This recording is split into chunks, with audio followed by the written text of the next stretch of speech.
Another successful parachute test for Orion. How we're getting back to the moon. And an Apollo 11 virtual experience. A few of the stories to tell you about this week at NASA. We successfully tested our Orion spacecraft's parachute system recently at the U.S. Army Proving Ground in Yuma, Arizona. It's the 7th in a series of 8 tests to certify the parachutes for missions with astronauts. Meanwhile, another milestone for the program in Houston, the mock crew module for use in the upcoming Ascent Abort 2 test, was powered on for the first time.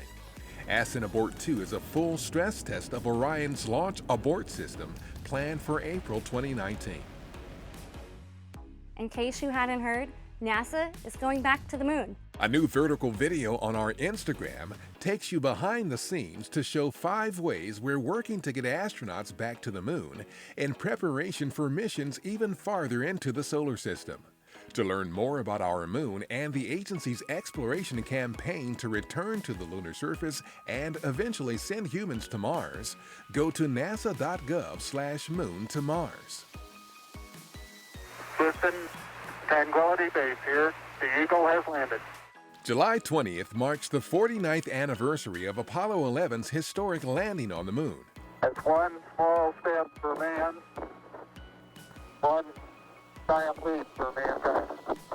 Earlier this year, our spin-off publication highlighted Apollo 11 VR, a virtual experience made with NASA data. To mark the anniversary, here's a look at it in action. Immersive VR Education, a virtual reality-based education company, created Apollo 11 VR. The company used the trove of online NASA data, audio, and visual files from the Apollo missions to recreate the sights and sounds of the first moon landing in authentic detail. Developers also worked with Apollo 16 astronaut Charlie Duke, who tested an early version and helped improve the accuracy of the control panel for the final release. Apollo 11 VR is one of the many NASA spin-off products developed as a result of the agency's long history of transferring technology to the private sector. The Sophia Flying Telescope completed 7 weeks of celestial observations from Christchurch, New Zealand. This deployment marked the first time the observatory's instrument that studies celestial magnetic fields was used in the southern hemisphere.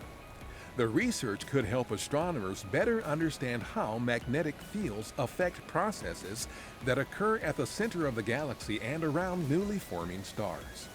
Observations made during the flights included the black hole at the center of our Milky Way galaxy, the Tarantula Nebula, supernovae, and more. That's what's up this week at NASA. For more on these and other stories, follow us on the web at nasa.gov/twan.